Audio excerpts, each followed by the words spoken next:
Assalamualaikum warahmatullahi wabarakatuh. Apa kabar sahabat Al-Fatah yang dimuliakan Allah?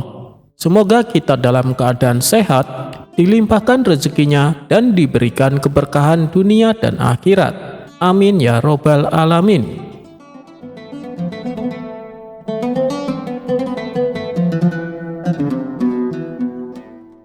Abu Nawas menangkap pencuri dengan sebatang tongkat.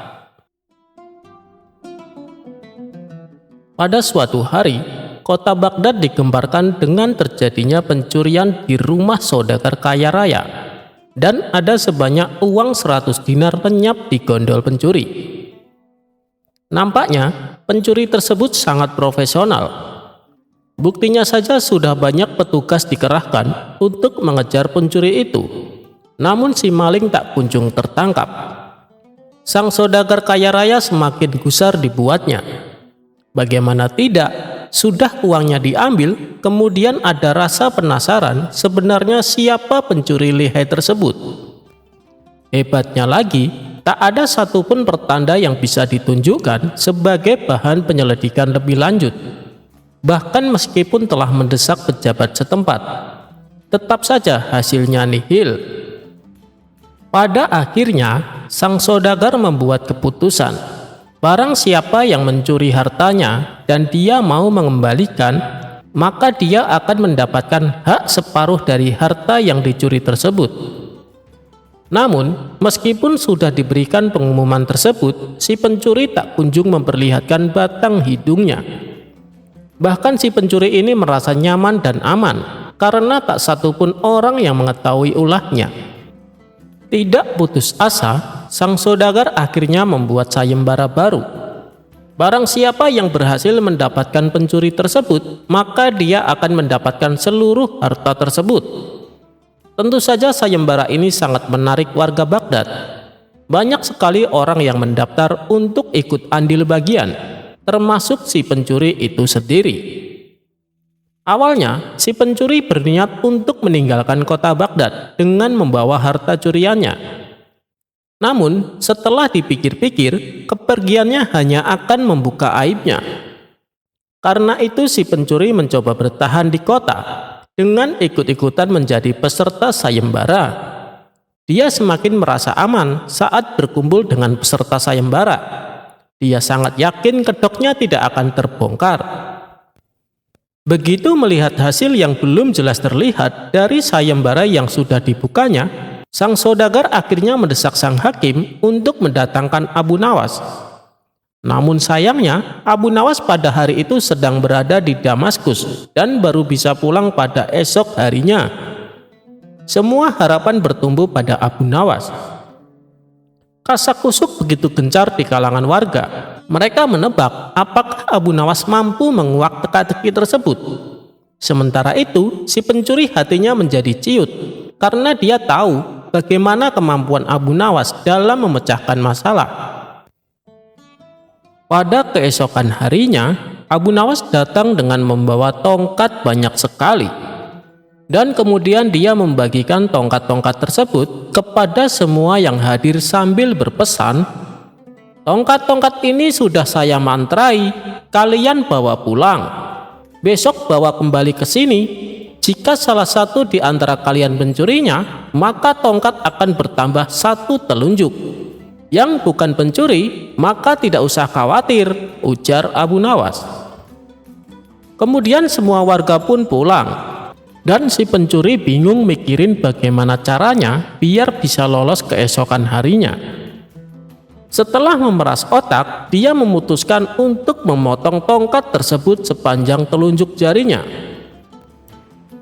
Singkat cerita, keesokan harinya semua warga berkumpul dan mengembalikan tongkat kepada Abu Nawas. Pada saat menerima tongkat dari pencuri tersebut, Abu Nawas langsung menangkapnya karena tongkatnya menjadi lebih pendek. Kemudian si pencuri diadili dengan seadil-adilnya. Akhirnya Abu Nawas berhak menerima uang 100 dinar tersebut. Namun uang tersebut dibagikan kepada fakir miskin di kotanya.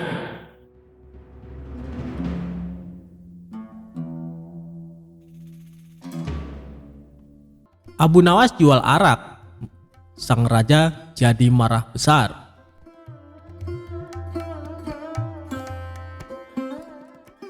Selalu ada cara yang dilakukan oleh Abu Nawas untuk tidak dimarahi oleh baginda raja. Setiap perbuatan yang dilakukan pasti ada saja kesalahan yang membuat sang raja marah. Namun bukan Abu Nawas jika tidak bisa membuat sang raja menjadi marah karena perbuatan Abu Nawas. Abu Nawas sendiri menjadi terkenal karena puisinya yang jenaka dan lucu. Tidak berhubungan dengan tema-tema tradisional seperti tema padang pasir, tetapi juga berbicara tentang kehidupan kota dan menyanyikan kegembiraan meminum anggur, serta cinta dari anak laki-laki muda dengan humor nakal. Kisah Abu Nawas kali ini menceritakan sang raja marah besar karena kedapatan Abu Nawas menjual arak. Suatu saat Abu Nawas kepergok membawa botol arak berwarna merah dan sang raja menegurnya. Namun Abu Nawas menyangkal kalau dia membawa arak. Dia menyebutnya air susu yang pemalu. Kecerdasan Abu Nawas benar-benar menghibur baginda raja. Suatu ketika sang raja murka melihat pekerjaan pengawal kerajaan tidak beres. Setelah diselidiki, para pengawal itu ternyata sedang mabuk-mabukan. "Wahai para pengawalku semua, sudah sering kuingatkan kau jangan sering mabuk-mabukan," ujar baginda raja. Para pengawal terlihat gemetar, mereka menunduk, tidak berani menatap wajah sang raja karena merasa bersalah. "Ceritakan kepadaku, dari mana kalian mendapat arak itu?" tanya sang raja. Untuk beberapa saat para pengawal itu tidak mau mengaku. Namun setelah raja membentak, para pengawal pun mengaku. "Abu Nawas lah yang membawa arak itu, kami juga diajari mabuk-mabukan olehnya," ujar salah seorang pengawal. "Cepat bawa Abu Nawas ke hadapanku sekarang juga, kalau tidak kalian yang akan menerima hukuman dariku," ujar sang raja. Keesokan harinya para pengawal itu mendatangi rumah Abu Nawas yang sangat sederhana. Sesampainya di rumah Abu Nawas, salah seorang pengawal berkata, "Bawalah botol ini dan katakan ini semua atas perintahmu." "Tunggu dulu, dengan minuman arak ini aku pasti dihukum oleh raja," kata Abu Nawas. "Jika engkau lolos dari hukuman raja, aku akan memberimu sejumlah dinar," ucap sang pengawal. "Lalu apa keuntunganmu memberiku sejumlah dinar?" ucap Abu Nawas. "Jika engkau lolos dari hukuman raja, maka kami juga akan lolos dari hukuman raja. Gunakanlah kecerdasanmu mengelabui raja," kata pengawal itu. Akhirnya Abu Nawas pergi menemui baginda raja membawa arak dengan botol merah. "Wahai Abu Nawas, apa yang engkau pegang itu?" tanya baginda raja. "Ini susu baginda, rasanya enak sekali," jawab Abu Nawas seenaknya. "Bagaimana itu susu? Air itu berwarna merah, sedangkan susu berwarna putih bersih," kata raja. Sang raja pun mengambil botol yang dipegang Abu Nawas. Betul sang baginda, susu itu berwarna putih bersih. Dia berubah merah karena malu bertemu baginda, dan berubah warna jadi merah merona, jawab Abu Nawas dengan mencoba mengambil hatinya raja yang rupawan. Sang raja pun tertawa sambil geleng-geleng kepala meninggalkan Abu Nawas. Meski ia tahu yang dibawa oleh Abu Nawas adalah arak. "Baiklah, aku maafkan kalian. Tapi jika kalian mengulangi lagi perbuatan kalian, maka hukumannya berlipat ganda," titah sang raja. Dan akhirnya sang raja pun mengampuni kesalahan para pengawal. Sedangkan Abu Nawas mendapatkan sejumlah dinar dari para pengawal karena telah berhasil melaksanakan misinya.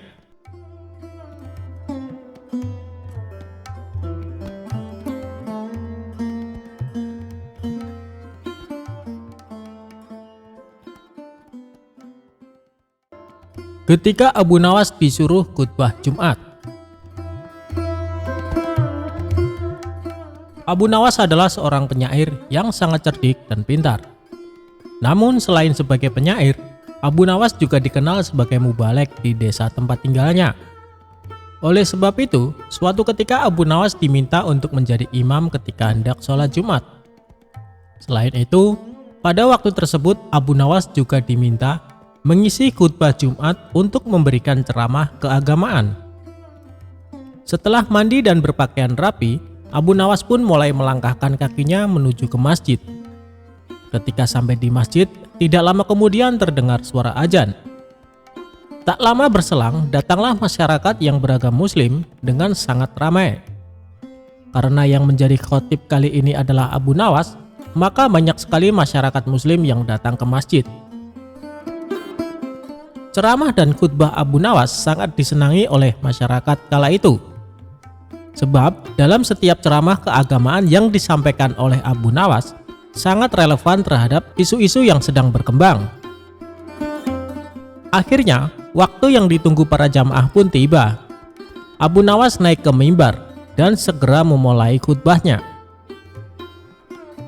Khutbah tersebut dimulai dengan salam dan berlanjut pada materi yang akan disampaikan oleh Abu Nawas. Namun, pada saat berkhutbah, Abu Nawas melihat para jamaahnya yang mengantuk bahkan sampai tertidur. Melihat hal itu, kemudian Abu Nawas berteriak, "Api, api, api!" dengan sangat keras. Hal tersebut sontak membuat para jamaah sangat terkejut dan berdiri mencari keberadaan api tersebut.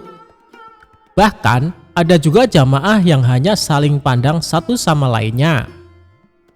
Kemudian ada salah seorang jamaah yang menanyakan, "Di mana apinya?" kepada Abu Nawas. Walau ada jamaah yang berkata demikian, tapi Abu Nawas tetap melanjutkan khutbahnya. Kemudian, keluarlah perkataan dari Abu Nawas jika ada api yang dahsyat di neraka bagi mereka yang lalai dalam beribadah. Maksud dari teriakan api, api, api dari Abu Nawas adalah api neraka tersebut. Barang siapa yang lalai dalam beribadah, maka ia akan merasakan panasnya api neraka. Usai melakukan ceramah tentang api neraka, kemudian Abu Nawas menutup khutbahnya dengan lantunan doa-doa. Setelah itu, Abu Nawas memimpin sholat Jumat dengan khusyuk dan diikuti oleh para jamaah. Ketika salat, para jamaah masih teringat dan terngiang-ngiang dengan api neraka yang dikatakan oleh Abu Nawas dalam khutbahnya. Walau awalnya terkesan gagal dalam memberikan ceramah keagamaan karena banyak yang mengantuk dan tertidur, namun sesungguhnya Abu Nawas berhasil membuat para jamaah untuk selalu rajin beribadah.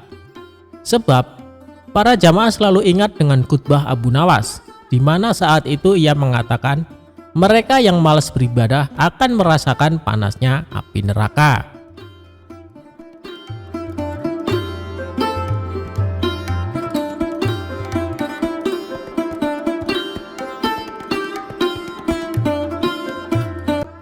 Kisah Abu Nawas dihukum raja minum air mendidih. Inilah akhirnya. Abu Nawas merupakan pujangga Arab yang terkenal cerdas dan cerdik dalam menghadapi segala permasalahan. Ia hidup sejaman dengan Baginda Raja Harun. Bahkan Abu Nawas merupakan salah satu rakyat yang sangat dekat dengannya. Di sisi lain, ia juga salah satu warganya yang sering mendapatkan hukuman dari Baginda Raja. Tapi yang membuat Baginda Raja kesal, Abu Nawas selalu saja bisa lolos dari hukuman karena kecerdikannya. Dan kali ini Abu Nawas kembali melakukan kesalahan. Abu Nawas ketahuan prajurit istana tengah menenggak minuman keras.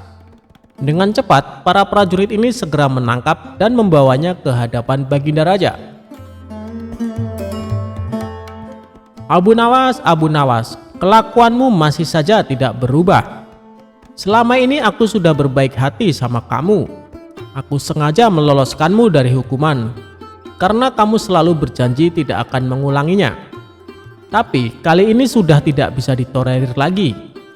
Apapun alasanmu, kamu tetap akan saya hukum, ucap Baginda Raja. Sementara Abu Nawas hanya terdiam, kepalanya tertunduk tak berani menatap. Kira-kira hukuman apa yang pantas diberikan supaya Abu Nawas kapok dengan perbuatannya? Tanya Baginda Raja kepada penasehat istana. Kemudian penasehat istana mengusulkan, Bagaimana kalau Abu Nawas dihukum dengan cara minum air yang mendidih? Ternyata usulan tersebut langsung diterima Baginda Raja. "Usulanmu bagus sekali, saya setuju denganmu," kata Baginda Raja. Seketika Abu Nawas langsung pucat. Tubuhnya menjadi gemetaran karena sama saja ia akan dihukum mati. "Ampun Paduka yang mulia, hamba mohon keringanan hukuman," minta Abu Nawas. "Keputusanku sudah bulat Abu Nawas, dan tak bisa ditawar-tawar," balas Baginda Raja. "Baiklah Paduka, kalau itu memang sudah keputusan Paduka, saya terima dengan berat hati. Tapi sebelum saya menjalani hukuman, izinkan saya menemui istri dan anak-anak saya untuk berpamitan," ujar Abu Nawas. Sejenak Baginda Raja terdiam. Ia heran dengan kata-kata Abu Nawas yang berpamitan. "Maksudnya bagaimana Abu Nawas?" tanya Baginda Raja merasa heran. "Begini Paduka, apabila air mendidih masuk ke dalam perut, bukan hanya lidah dan bibir saja yang akan melepuh, tapi semua organ tubuh di dalamnya juga ikut melepuh. Tidak menutup kemungkinan saya akan mati saat itu juga," jelas Abu Nawas. Baginda Raja pun terkejut, ia tak menyadari akan hal itu. "Kasihan juga Abu Nawas, tapi masa saya harus menarik kembali ucapan saya? Itu tidak mungkin. Martabat saya sebagai raja akan jatuh," pikir Baginda Raja. "Baiklah Abu Nawas, saya penuhi permintaanmu. Sekarang juga kamu pulang, tapi besok kamu harus sudah ada di sini," titah Baginda Raja. Abu Nawas pun lalu pamit pulang. Sesampainya di rumah, Abu Nawas memberitahu istri dan anak-anaknya tentang hukuman yang akan dijalani. "Mengapa Baginda Raja sekejam itu?" kata istrinya tak terima. "Sudahlah wahai istriku, bila memang ini sudah takdirku untuk mati, saya harap kamu dan anak-anak mengikhlaskan kepergianku," tutur Abu Nawas. Mereka lalu menangis sambil berpelukan erat. Malam pun semakin larut. Abu Nawas masih belum dapat memejamkan mata. Ia terus meratapi nasib yang tengah dihadapinya. Namun ia terus mencari cara bagaimana supaya bisa lolos dari hukuman Baginda Raja. Saat Abu Nawas sedang memutar otaknya, tiba-tiba rasa lapar mulai menghinggap. "Wahai istriku, adakah makanan yang tersisa untukku?" tanya Abu Nawas. "Saya sudah menyiapkan sop panas di atas meja, tapi sepertinya sekarang sudah dingin," jawab sang istri. "Sudah dingin? Memangnya kapan kamu membuat sopnya?" tanya Abu Nawas kembali. "Tadi sewaktu habis Isya, ini kan sudah tengah malam, jadi wajar kalau sopnya sudah dingin," kata sang istri memperjelas. Saat itu terbesitlah di otak Abu Nawas akan ide yang cemerlang. Tapi Abu Nawas sengaja tidak memberitahu istrinya, sebab ia tidak ingin rencananya menjadi berantakan. Setelah menjelang pagi hari, Abu Nawas mengumpulkan para tetangganya, dan ia memberitahu mereka bahwa dirinya akan dihukum mati, dan ia meminta agar para tetangganya ini ikut bersamanya ke istana. Berita mengejutkan ini tentu saja membuat para tetangganya kaget. Ia tak menyangka Baginda Raja bisa sekejam itu. "Abu Nawas, kamu kan dekat dengan Baginda Raja. Kenapa tidak minta ampun darinya?" tanya mereka. "Biarlah, nasi sudah menjadi bubur. Baginda Raja juga tidak akan mencabut ucapannya," terang Abu Nawas. Maka berangkatlah Abu Nawas ke istana dengan didampingi keluarga dan para tetangganya. Melihat kedatangan Abu Nawas bersama orang banyak, Baginda Raja pun bertanya, "Hei Abu Nawas, kenapa kau bawa orang banyak sekali? Apakah kau hendak melawanku?" Dengan ekspresi wajah sedihnya, Abu Nawas menjawab, "Ampun Paduka, Paduka jangan salah paham. Mereka semua adalah tetangga saya Paduka. Mereka ingin melepas kepergian saya." Baginda Raja pun akhirnya tidak keberatan akan hal itu. "Baiklah Abu Nawas, apakah kau siap menjalani hukuman?" tanya Baginda Raja. "Saya siap, Paduka. Silahkan bawa kemari air mendidihnya," balas Abu Nawas. Lalu beberapa prajurit istana membawakan bejana yang berisi air mendidih ke hadapan Abu Nawas. "Sekarang kamu minum air mendidih itu, Abu Nawas," kata Baginda Raja. "Siap, Paduka yang mulia. Tapi sebelumnya izinkan saya meminta maaf dan berpamitan kepada keluarga saya dan para tetangganya," pinta Abu Nawas. "Oh, silakan," ucap Baginda Raja. Abu Nawas pun menghampiri istri dan anak-anaknya.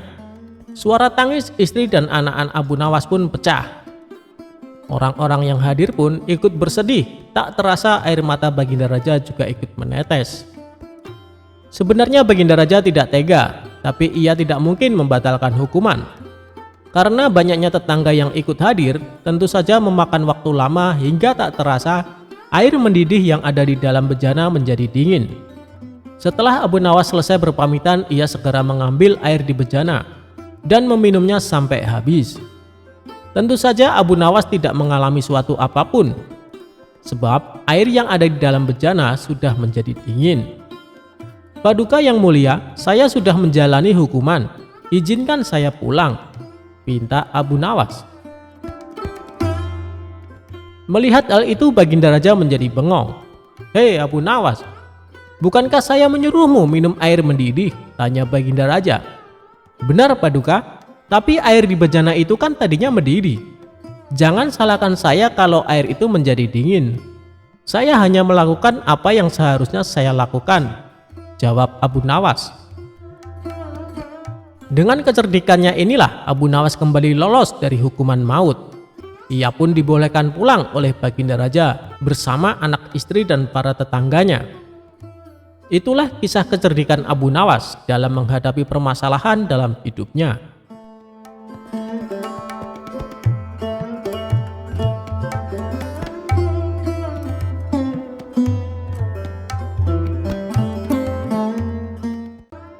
Abu Nawas menipu malaikat untuk menghindari pertanyaan kubur.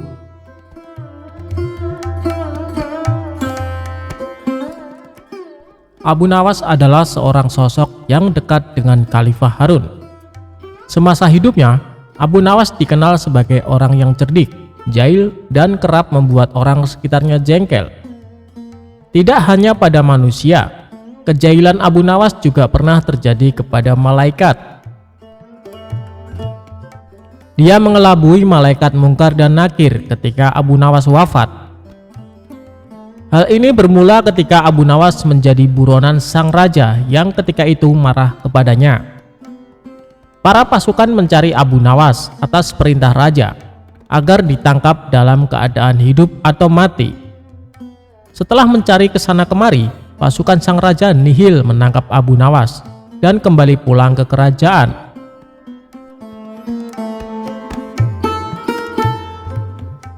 Mengetahui pencariannya berakhir, Abu Nawas pulang ke rumahnya untuk kemudian sholat 2 rakaat.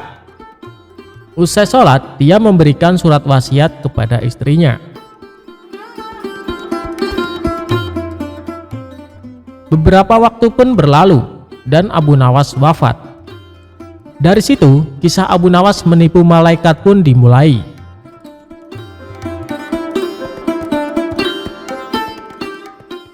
Sebelum wafat, Abu Nawas memberikan wasiat agar istrinya mengkafaninya. Alih-alih memintanya dengan yang baru, dia minta agar ketika wafat dipakaikan kain kafan usang, jelek atau lusuh. Kain kafan tersebut seolah-olah seperti kain kafan orang yang sudah lama meninggal. Berdasarkan kisah yang sudah turun-menurun, diceritakan kalau Abu Nawas pun sudah berada di alam kubur. Namun, kebingungan melanda malaikat Mungkar dan Nakir. Tugas malaikat tersebut adalah menanyakan atau menguji keyakinan orang yang sudah meninggal. Mereka bingung karena arwah tersebut menggunakan kain kafan kotor dan lusuh, tidak seperti orang yang baru meninggal. Kedua malaikat itu pun berdebat, apakah orang tersebut merupakan penghuni lama atau baru di alam kubur. Setelah berdebat panjang, Kedua malaikat bersepakat untuk menanyakan keimanan arwah tersebut. "Man robuka?" atau "Siapa Tuhanmu?" tanya malaikat mungkar. Mendengar pertanyaan itu, Abu Nawas sedikit ketakutan dan hening sesaat untuk kemudian menjawab pertanyaan malaikat. "Wahai malaikat, tidakkah kau tahu bahwa kain kafanku ini sudah lama? Bukan orang yang baru meninggal dunia," jawabnya. Mendengar jawaban itu, malaikat makin dibuat bingung dan terdiam. Mereka bingung dengan penampilan Abu Nawas yang lusuh, namun kondisi kuburannya masih terlihat baru. Perdebatan pun kembali terjadi sambil pandangannya tak lepas dari Abu Nawas. Pada akhirnya, malaikat mendapat suatu keputusan. Malaikat memutuskan kalau Abu Nawas adalah penghuni lama dan tidak menanyakan lebih lanjut. Kedua malaikat itu lantas pergi dan berpindah ke kuburan lain dan bertanya-tanya apakah mereka sedang dijahili. Konon, kisah Abu Nawas mengelabui malaikat itu meniru Umar bin Khattab yang dikisahkan berani membentak malaikat mungkar dan nangkir.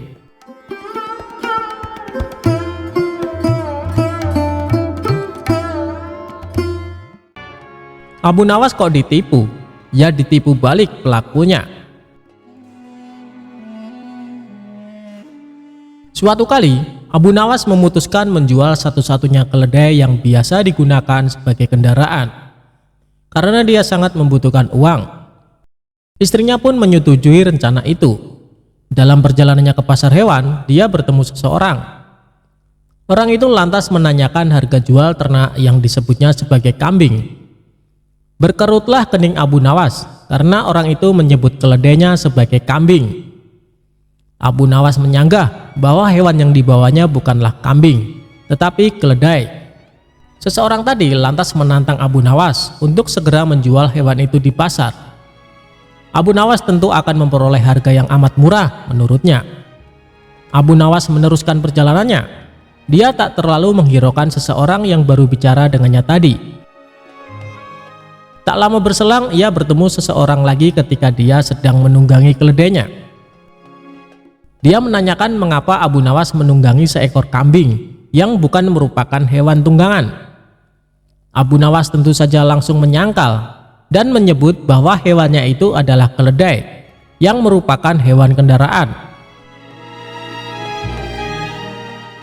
Orang kedua yang bicara dengan Abu Nawas ini mempersilahkan Abu Nawas untuk menanyakan sendiri kepada orang-orang di pasar apakah hewannya itu kambing atau keledai. Kali ini Abu Nawas lagi-lagi tak ambil pusing soal kambing atau keledai. Abu Nawas berjalan lagi menuju ke pasar. Belum sampai di pasar, dia bertemu lagi dengan seseorang yang menyaksikan bahwa hewan yang dibawa itu merupakan keledai. Dia menanyakan kepada Abu Nawas, hendak kemanakah kambing itu dibawa? Abu Nawas jadi terperangah dan mulai ragu. Sudah 3 orang menyebut keledainya itu sebagai kambing. Orang ketiga ini terus meyakinkan bahwa hewan yang dibawa Abu Nawas merupakan kambing. Akhirnya di tangan orang keempat Abu Nawas menjual kambing itu dengan harga 3 dirham. Sesampainya di rumah, Abu Nawas mendapat omelan dari sang istri karena menjual keledai dengan harga sangat murah. Dia baru menyadari kalau dirinya baru saja kena tipu oleh kawanan orang yang telah bekerja sama.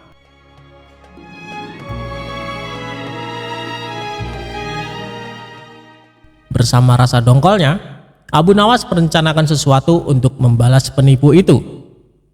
Dia cari kayu dari hutan dan direkayasanya seolah-olah merupakan kayu ajaib yang bisa mewujudkan apa saja yang diinginkannya.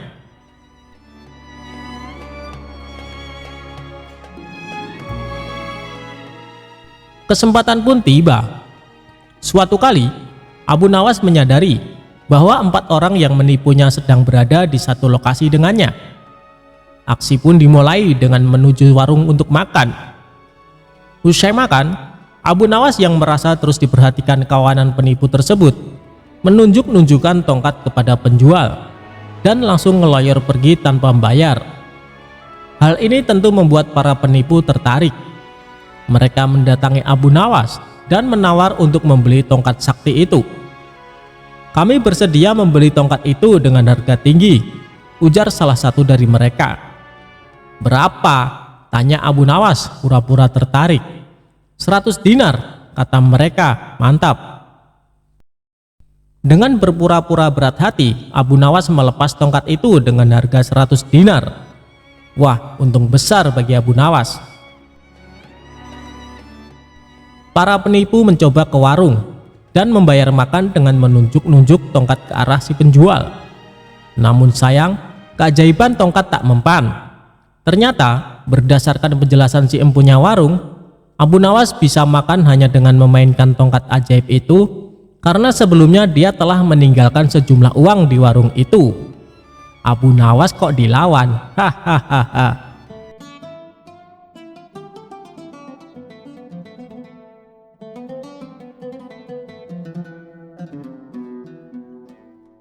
Abu Nawas nyebur ke sungai.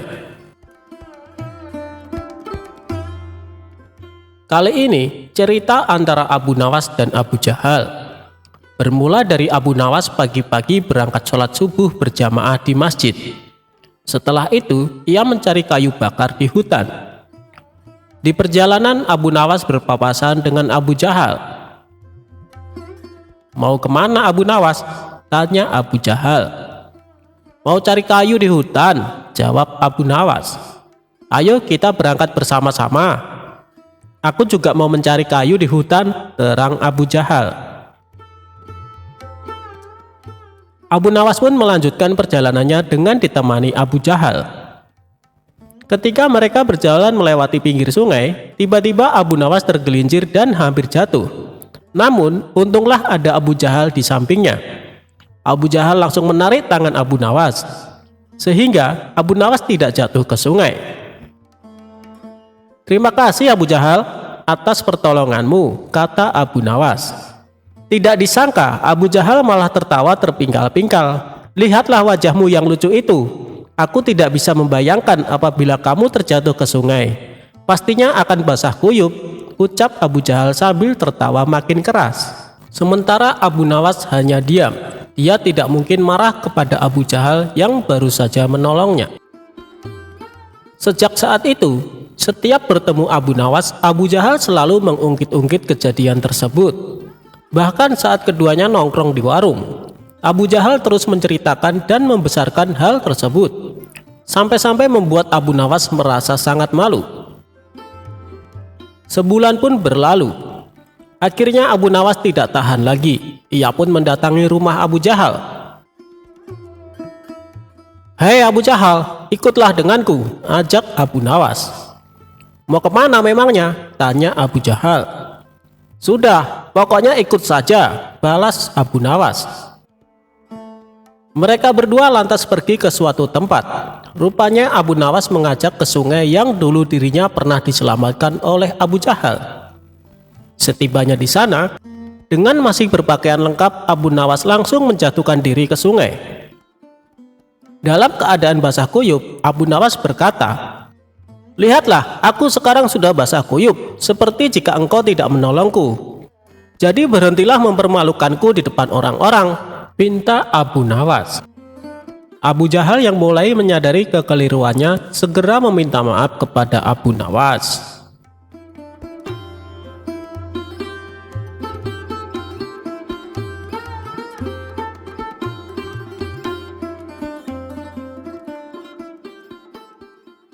Karena buta warna, Abu Nawas selamat dari bahaya.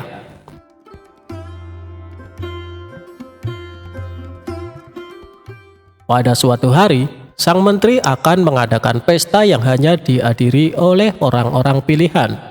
Guna menambah semaraknya suasana pesta, Tuan Menteri tidak lupa mengundang Abu Nawas.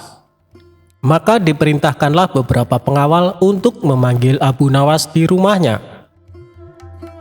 Sesampainya di rumah Abu Nawas, salah satu pengawal berkata, "Tuan Abu Nawas, nanti malam ada undangan pesta di rumah Tuan Menteri." Mendengar kabar tersebut, tentu saja membuat Abu Nawas kegirangan. "Baik, nanti malam aku akan ke sana."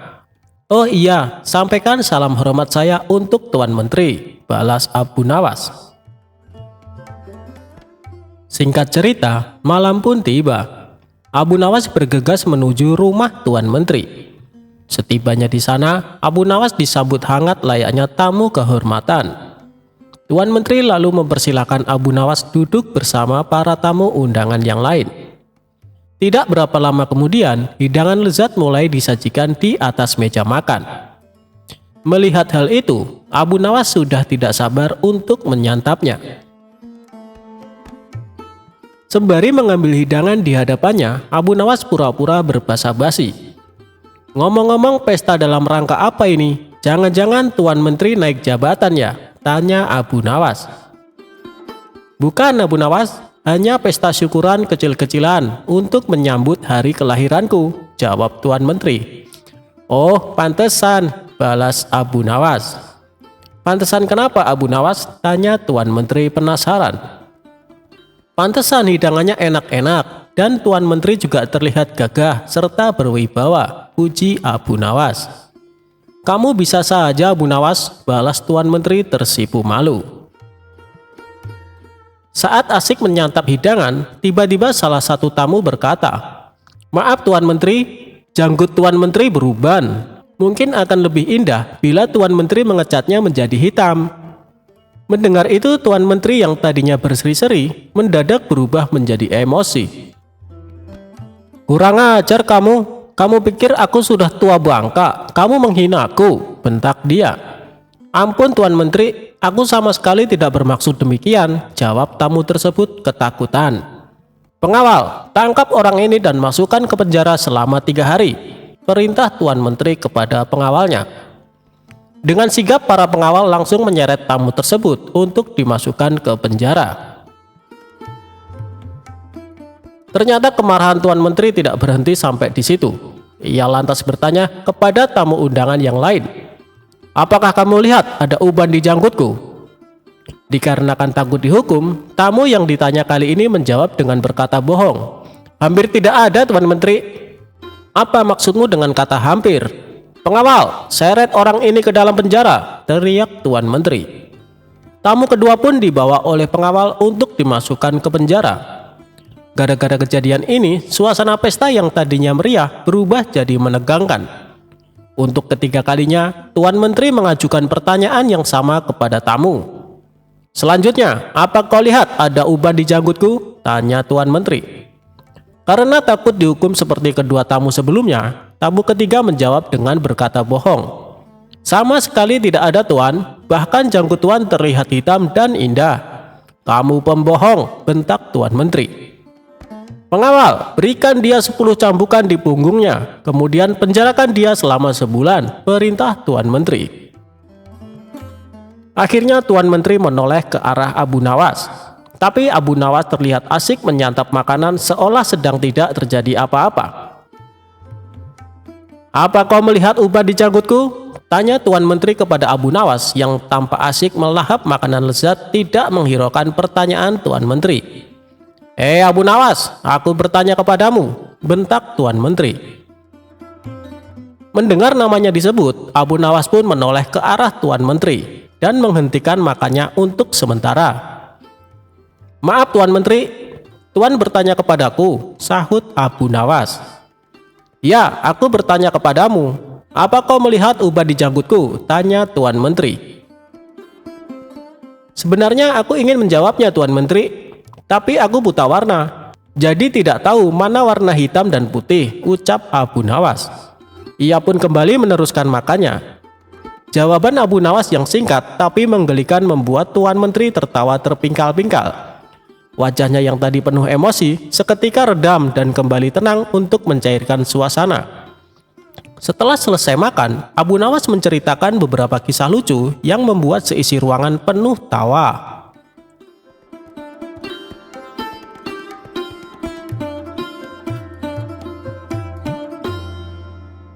Abu Nawas tangkap harimau berjenggot. Suatu ketika, Baginda Raja terlihat sangat marah kepada Abu Nawas yang telah berkali-kali mempermainkan dirinya. dengan cara-cara yang sangat kurang ajar.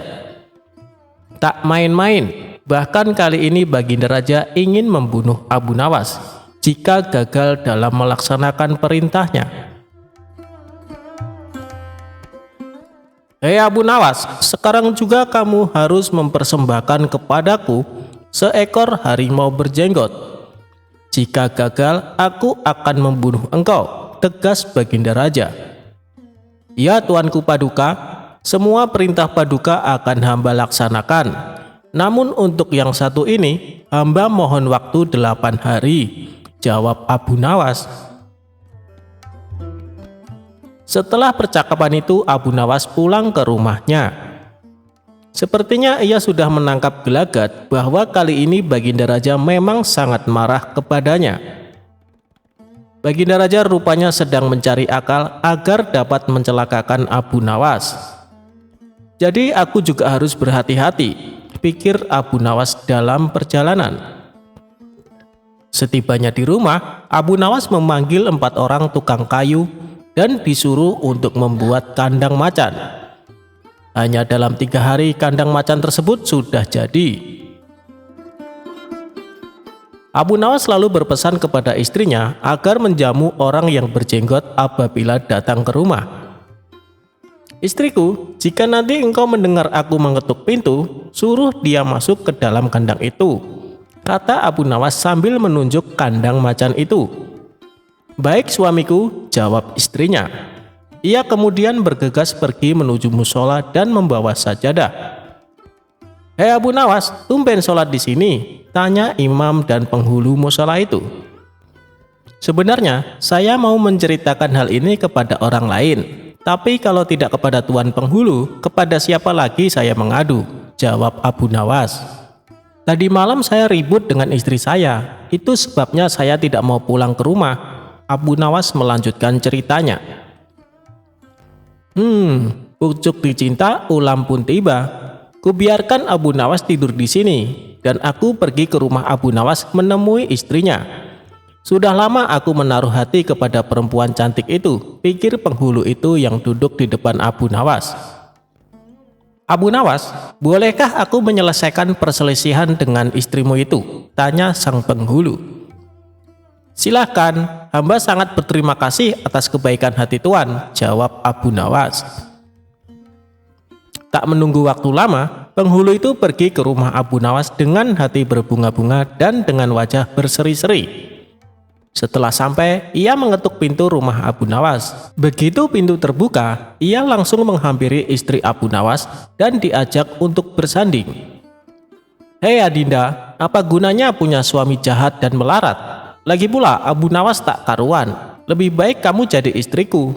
Kamu dapat hidup senang dan tidak kekurangan sesuatu apapun," kata penghulu itu. "Baiklah jika keinginan Tuan demikian," jawab istri Abu Nawas. Tak berapa lama kemudian, terdengar pintu rumah Abu Nawas diketuk oleh seseorang. Ketukan itu membuat penghulu kaget dan kebingungan kemana ia harus bersembunyi. "Tuan, silakan bersembunyi di dalam kandang itu," kata istri Abu Nawas sambil menunjuk kandang yang terletak di dalam kamar Abu Nawas. Tanpa pikir panjang lagi, penghulu itu masuk ke kandang itu dan menutupnya dari dalam. Sedangkan istri Abu Nawas segera membukakan pintu sambil menengok ke kanan dan kiri. Abu Nawas lalu masuk ke rumah. "Hei istriku, apa yang ada di dalam kandang itu?" tanya Abu Nawas. "Tidak ada apa-apa," jawab istrinya. "Apa putih-putih itu?" tanya Abu Nawas dengan penasaran. Lalu melihat penghulu itu gemetaran karena malu dan ketakutan. Setelah 8 hari, Abu Nawas memanggil 8 kuli untuk memikul kandang itu ke istana. Para warga ternyata sudah geger, ingin melihat harimau berjenggot. Karena seumur hidupnya, mereka tidak pernah melihat harimau berjenggot. Jangankan melihat, mendengar harimau berjenggot pun belum pernah. Mereka terheran-heran akan kehebatan Abu Nawas yang telah memiliki seekor harimau berjenggot. Tetapi begitu melihat penghulu di dalam kandang itu, mereka tidak bisa bilang apa-apa. Selain mengiringi kandang itu sampai ke istana, hingga menjadi arak-arakan panjang. Si penghulu menjadi sangat malu. Tak lama kemudian, sampailah iring-iringan itu ke dalam istana. "Hei Abu Nawas, apa kabar? Apakah kamu sudah berhasil mendapatkan harimau berjenggot?" tanya Baginda. "Dengan berkat dan doa tuanku, alhamdulillah hamba berhasil," jawab Abu Nawas. Maka dibawalah kandang itu ke hadapan Baginda Raja. Ketika Baginda hendak melihat harimau tersebut, si penghulu memalingkan mukanya ke arah lain dengan muka merah padam karena perasaan malu bercampur takut. Tiba-tiba Baginda Raja menggeleng-gelengkan kepala dengan takjub. Sebab menurut penglihatan Baginda, yang ada di dalam kandang itu adalah penghulu musola. Abu Nawas buru-buru menimpali. "Ya tuanku, itulah harimau berjenggot." Tapi Baginda tidak cepat tanggap. Ia termenung sesaat karena penghulu dikatakan harimau berjenggot. Tiba-tiba Baginda bergoyang ke kiri dan ke kanan seperti orang berdoa. Penghulu, kata Baginda. "Ya tuanku Paduka, perlukah memberitahukan kenapa hamba dapat menangkap harimau berjenggot ini di rumah hamba sendiri?" kata Abu Nawas. Baginda Raja menganggukkan kepala tanda setuju. Abu Nawas pun menceritakan apa yang terjadi sebelumnya kepada Baginda Raja. Ya, aku maklum sudah," ujar Baginda Raja sambil menoleh ke kandang itu dengan mata berapi-api. Melihat hal itu, Baginda sangat murka kepada sang penghulu. Sebab ia semestinya menegakkan hukum, ia pula yang melanggarnya, ia telah berkhianat. Baginda segera memerintahkan punggawa mengeluarkan penghulu dari kandang dan diarak keliling pasar. Setelah sebelumnya dicukur botak agar diketahui oleh seluruh rakyat betapa aibnya orang yang berkhianat.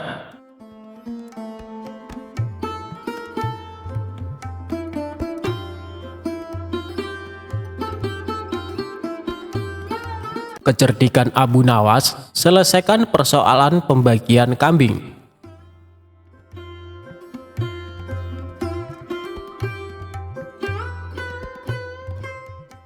Suatu hari datanglah 3 orang desa menghadap Baginda Raja di istana. Baginda Raja yang waktu itu sedang duduk berbincang-bincang dengan para pejabat tinggi, langsung saja mempersilahkan ketiga orang itu untuk masuk.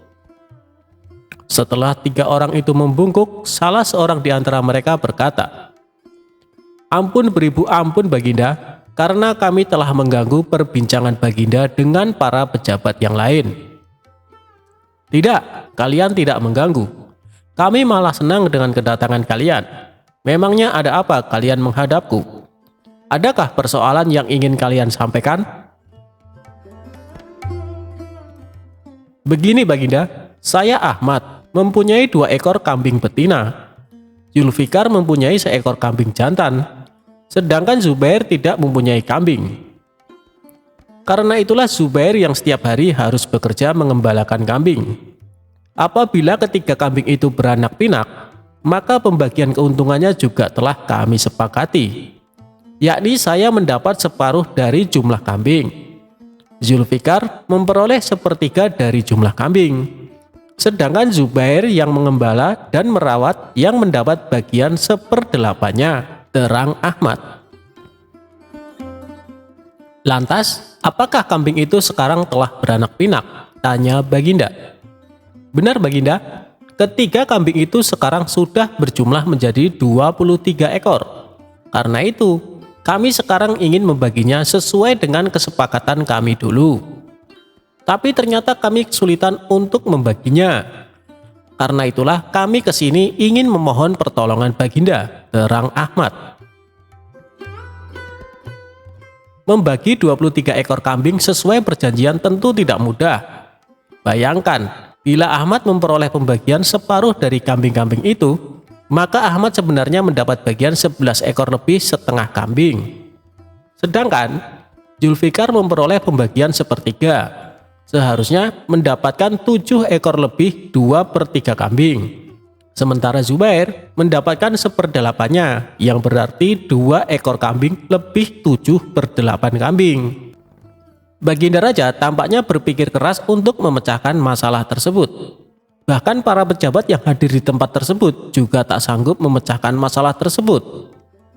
Karena orang yang hadir di tempat tersebut tak ada yang bisa memecahkan masalah itu, akhirnya Baginda Raja terpikir untuk mengundang Abu Nawas yang cerdik untuk ke istana. Setelah Abu Nawas sampai di istana, ia pun langsung bertanya masalah yang terjadi. Mereka bertiga kemudian menceritakan ulang kronologi kebingungan tersebut. "Wah, itu masalah kecil Baginda. Insya Allah saya akan membantu mencarikan jalan keluarnya," kata Abu Nawas.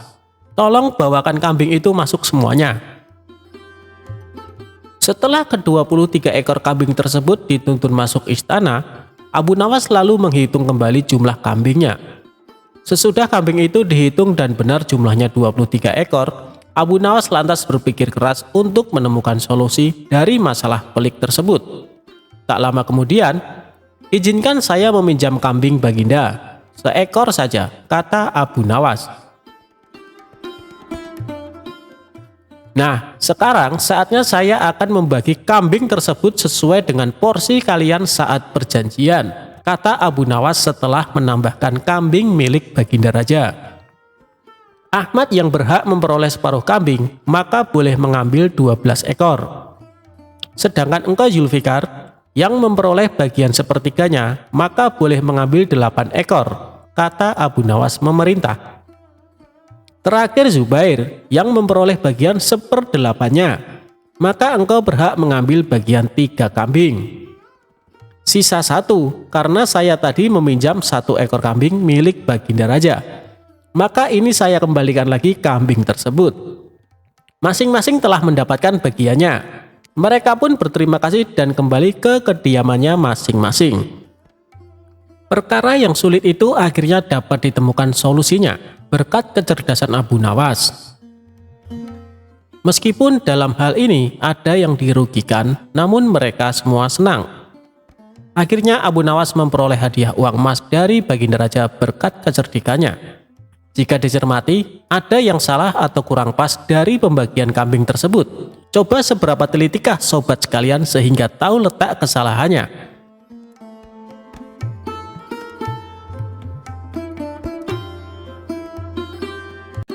Imam Syafi'i enggan menyolati jenazah Abu Nawas.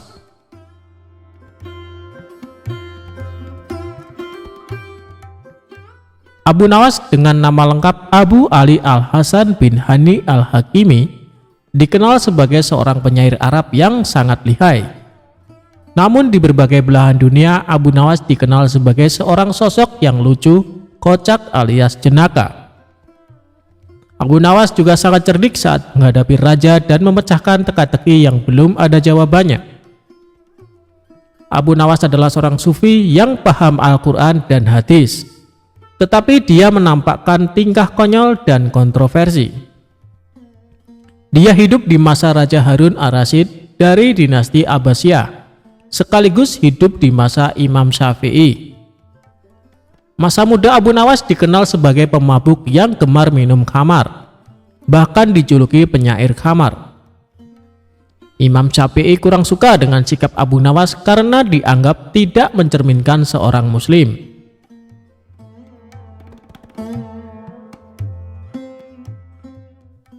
Suatu ketika Abu Nawas meninggal dunia dan kabar kematiannya sampai ke penjuru seantero negara Iran. Kabar wafatnya Abu Nawas membuat gempar penduduk Iran. Baginda Raja sebagai teman dekat Abu Nawas merasa sedih mendengar kabar tersebut. Sementara Imam Syafi'i juga mendengar kabar wafatnya Abu Nawas. Namun Imam Syafi'i enggan menyolati jenazah Abu Nawas. Sementara di satu sisi banyak warga berkumpul di rumah Abu Nawas untuk melayat dan mendoakan jenazah Abu Nawas. Ketika jenazah Abu Nawas hendak dimandikan, salah seorang warga menemukan kertas di saku Abu Nawas. Kertas tersebut ternyata berisi syair Abu Nawas yang ditulis terakhir kali sebelum beliau meninggal dunia. Adapun isi syair tersebut sebagai berikut.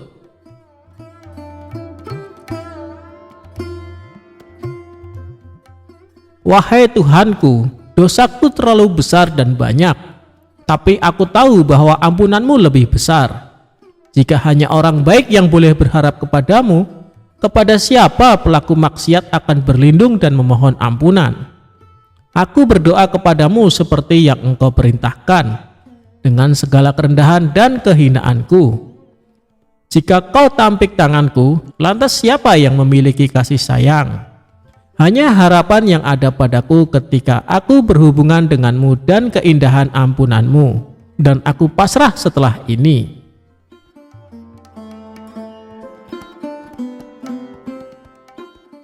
Kemudian salah seorang warga membawa kertas berisi syair Abu Nawas ke rumah Imam Syafi'i. Warga tersebut menjelaskan bahwa kertas tersebut ditemukan di saku Abu Nawas saat akan dimandikan. Setelah membaca syair Abu Nawas tersebut, Imam Syafi'i sangat sedih dan menangis sejadi-jadinya. Kemudian Imam Syafi'i pergi ke rumah Abu Nawas untuk menyolatkan jenazahnya. Itulah kisah syair terakhir Abu Nawas yang mampu meluluhkan pemilik mazhab terbesar, yaitu Imam Syafi'i. Semoga kita bisa mengambil hikmah dari kisah Abu Nawas yang hidup sejaman dengan Imam Syafi'i.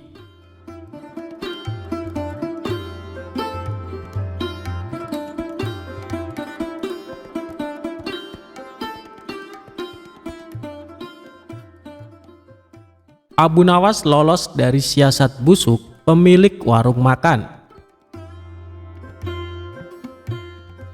Dikisahkan, Abu Nawas sering bepergian keluar kota untuk tujuan berdagang. Di kota tersebut, Abu Nawas sering mampir di warung makan langganannya. Suatu ketika, Abu Nawas baru saja tiba di kota itu dan seperti biasanya mampir di warung makan langganannya itu. Aku pesan 1 ayam dan 2 butir telur, tapi bayarnya kalau dagangannya sudah terjual habis. Boleh tidak? Tanya Abu Nawas. Silahkan Abu Nawas, kamu kan langganan di warung ini. Tentu saja boleh, jawab pemilik warung. Ketika selesai makan, ia pun pergi untuk menjual dagangannya.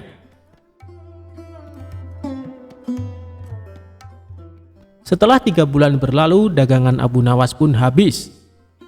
Kemudian Abu Nawas pergi mendatangi kembali warung makan langganannya. Aku pesan makanan seperti dulu, 1 porsi ayam dan 2 butir telur, ucap Abu Nawas. Setelah Abu Nawas selesai makan, ia pun berkata, aku minta total tagihannya. Jangan lupa digabung dengan tagihan 3 bulan yang lalu, kata Abu Nawas.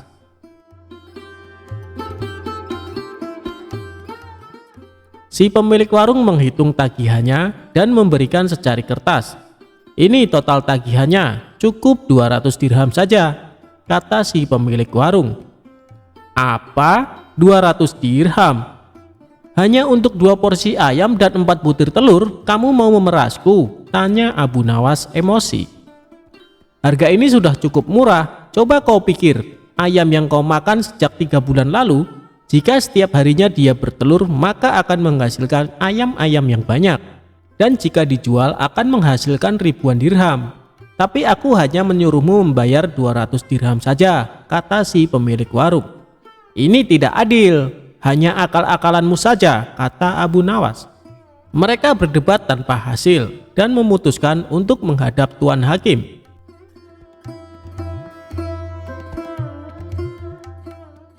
Ketika keduanya menemui hakim, ternyata hakim berpihak kepada pemilik warung. Lalu hakim bertanya, apakah kalian berdua menyepakati harga sejak 3 bulan yang lalu? Tanya Tuan Hakim. Tidak Tuan Hakim, jawab Abu Nawas. Kalau begitu ayam yang kamu makan kemungkinannya bisa menghasilkan ratusan ayam dan telur, tutur Tuan Hakim.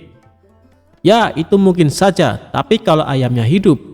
Sedangkan ayam yang aku makan sudah mati dan dimasak, balas Abu Nawas. Namun pendapat Abu Nawas tidak dihiraukan oleh Tuan Hakim karena ia cenderung memihak pada pemilik warung. Aku minta kasus ini ditangguhkan sampai besok pagi karena waktu sudah menjelang sore, pinta Abu Nawas. Permintaan Abu Nawas pun dikabulkan Tuan Hakim. Seharian Abu Nawas memikirkan cara agar bisa memenangkan kasusnya. Pada esok harinya, berangkatlah Abu Nawas menuju tuan rumah hakim. Setibanya di sana, ternyata si pemilik warung sudah datang lebih awal. "Kenapa kau terlambat dan membuat mereka menunggu?" tanya tuan hakim. "Maaf tuan hakim, tadi ada tamu bisnis. Ia minta biji gandum untuk ditanam. Terpaksa aku harus merebusnya dahulu, dan setelah matang aku berikan kepadanya untuk ditanam. Itulah yang membuatku datang terlambat," kata Abu Nawas. Mendengar itu, tuan hakim dan pemilik warung menertawakan Abu Nawas. Lalu dengan nada mengejek, si pemilik warung berkata kepada Abu Nawas, "Luar biasa, aku baru dengar ada biji gandum yang sudah direbus, ditanam, dan kemudian bisa tumbuh." Tuan hakim dan pengacara tertawa terpingkal-pingkal. Setelah tawa mereka mereda, Abu Nawas berkata, "Itu memang aneh. Tapi kenapa kalian tidak tertawa ketika ada ayam yang sudah dimasak dapat bertelur dan berkembang biak, lalu dipatok harga sebesar 200 dirham, kata Abu Nawas. Spontan tuan hakim dan pemilik warung terdiam, tak sepatah kata pun keluar dari mulut mereka. "Kenapa kalian terdiam? Apa harus aku yang tertawa?" tanya Abu Nawas. Wajah mereka berdua langsung pucat, dan setelah terdiam agak lama, Abu Nawas pun keluar. Dan akhirnya Abu Nawas dapat lolos dari siasat licik si pemilik warung.